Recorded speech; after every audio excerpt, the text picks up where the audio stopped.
Good morning. Good morning. Good morning. Good morning. My name is Zohran Mamdani, and I know that there are many here today, and there are many watching and many listening who may have seen an ad mentioning my name on TV, or a commercial on the radio, or a mailer in your mailbox, or a video when you're watching YouTube. And you may wonder, who is funding these ads? And it is in fact the same person that you were picketing just a few days ago. Because when Bill Ackman tries to take on diversity, equity, and inclusion, he also wants to take on any threat to the Trump administration across this country.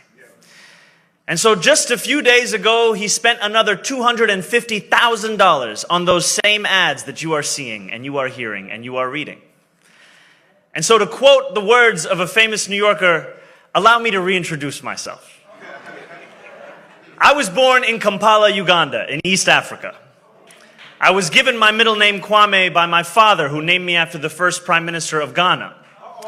And decades ago, in Uganda, we won our independence from the British in 1962. We can clap for that. And when we did, the United States government gave the Ugandan government 23 scholarships as a gift for independence. And my father won one of those scholarships. He came to this country to study to be an engineer at the University of Pittsburgh. And sometime into his studies, his face buried in his book, he heard the words reverberate in the corridor around him, "Which side are you on? Which side are you on?" These were words being sung by members of SNCC, the Student Nonviolent Coordinating Committee, recruiting students to get on the bus to go to Montgomery, Alabama. And my father got on that bus. He marched. He was hosed down. He was thrown in jail. He was given one phone call. And he called the Ugandan ambassador to the United States. He said, "Can you get me out of jail?" The ambassador said, "What are you doing in jail? We sent you there to study." My father said, "You sent me here as a gift for our freedom. They are fighting for theirs. It's one and the same." And so I was raised with this understanding that freedom and the fight for it is interconnected. And as I look across this city today, I am reminded that freedom is only worth as much as our ability to exercise it.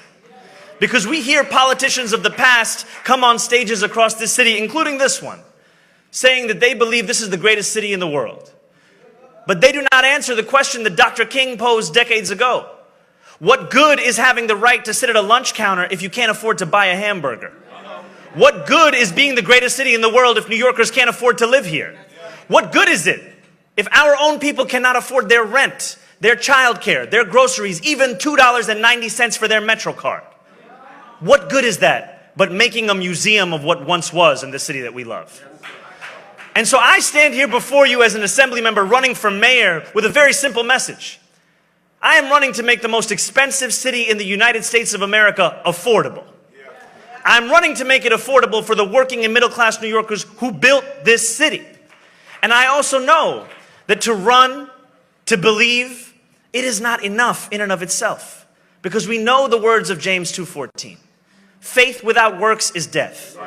If we believe in something, we must deliver something. That is how we will be judged. And when I believe in affordability, I will deliver it by freezing the rent for more than 2 million rent-stabilized tenants across the city of New York. When I believe in affordability, I will deliver it by making the slowest buses in the country fast and free. When I believe in affordability, I will deliver it by finally bringing universal childcare to each and every New Yorker across this city. But I know that there are many who say that when you stand for what you believe in, you lose your ability to win. And I actually think of the words that Reverend Sharpton shared when he was running for president. He shared, "There are those in the Democratic Party who have driven the party further and further to the right in the name of a winning strategy. And it seems that it is their presumption that the only way to be electable is that progressive forces and people of color must voluntarily turn into invisible people." And I have spent this campaign speaking to those so-called invisible people. I have spoken to the New Yorkers who do not see themselves in their politics, do not see themselves in their politicians, and do not see themselves in the policies that are being proposed. And what I have found is that it is time to bring those from the margins to the mainstream. It is time for us to make every New Yorker visible across this city. But when we stand up and do so, we will face the wrath of all the money in the world. And so right now you will see more than $20 million being spent against me, $20 million being trying to redefine me. But let me tell you who I am. I am a man who believes in the possibility of this city.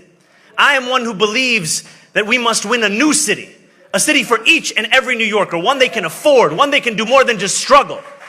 And to do that, we have to leave behind the old city and the old politicians and the old ways that gave us the struggle that we're living in today. So it is my hope to not only earn your consideration, to not only earn your vote, but to earn your partnership.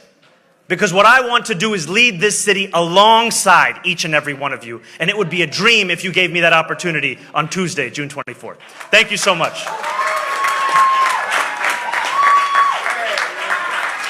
Zohran Mamdani.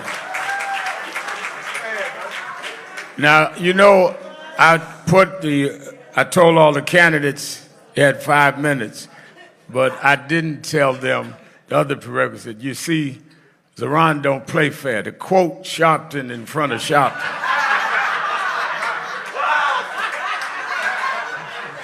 Play fair now, Zohran.